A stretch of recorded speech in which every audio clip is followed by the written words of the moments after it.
Hello everyone, this me প্রেশি। Welcome to another new mini vlog. তো এটা IIT খড়গপুরের day 2 ছিল। অ্যান্ড আমরা সকাল সকাল ঘুম থেকে উঠে রেডি হয়ে নিয়ে চলে গেছিলাম সেশনসগুলো অ্যাটেন্ড করতে। অ্যান্ড সেশনস অ্যাটেন্ড করার পর আমরা চলে এসেছিলাম খেতে। অ্যান্ড খাওয়া দাওয়া হয়ে যাওয়ার পর আমাদেরকে ডাকলো হচ্ছে গুডিজ নেওয়ার জন্য। তো আমরা গুডিজ নিতে চলে গেলাম। অ্যান্ড গুডিজ নেওয়ার পর আরও দুটো সেশনস বাকি ছিল, তো সেটা অ্যাটেন্ড করলাম। অ্যান্ড দেন ছিল আমাদের ক্লোজিং সেরিমনি। তো ক্লোজিং সেরিমনি অ্যাটেন্ড করা হয়ে গেল। দেন আমরা চলে গেলাম রুমে ফ্রেশ হয়ে নিয়ে একটু রেস্ট নিয়ে আমরা বেরিয়ে পড়েছিলাম কলেজটাকে একটু এক্সপ্লোর করতে।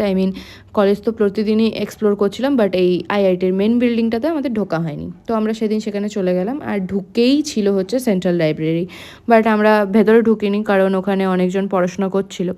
তো তারপরে আমরা ভাবলাম একটু পুরো বিল্ডিংটা ঘুরে দেখবো। তো আমরা উপরে চলে গেলাম। অ্যান্ড ওপরের হলওয়েটা একদম ফাঁকা ছিল, কেউ ছিল না লিটারালি। আর আমরা পাগলের মতন সেখানে ঘুরে বেড়াচ্ছিলাম, আর একটু আমাদের ভয়ও লাগছিল ঘুরতে। তো একবারে ওপরে টপ ফ্লোরে গেলাম। অ্যান্ড টপ ফ্লোরে এই হলওয়েটা ছিল, যেটা লিটারালি একদম অন্ধকার, কাউকে ঢুকতে দিচ্ছিল না। তো সেখানে একটু নেগেটিভ এনার্জি ফিল হওয়াতে আমরা নিচে চলে এলাম।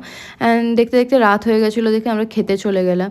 অ্যান্ড এখানে একদম শেষ মুহূর্তে আমরা ঢুকেছি, তো আমরা তাড়াতাড়ি গিয়ে অর্ডার করলাম।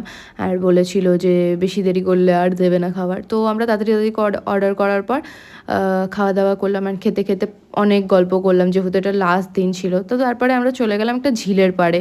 তো সেখানে গিয়ে আমরা বসলাম, একটু আড্ডা মারলাম। তো এবার কালকে মানে তার পরের দিনই যেহেতু চলে যাব, তো সেই কারণে একটু বেশি টাইম স্পেন্ড করলাম। আর টাইম স্পেন্ড করতে করতে আমরা ভোর 6টা বাজিয়ে দিয়েছি।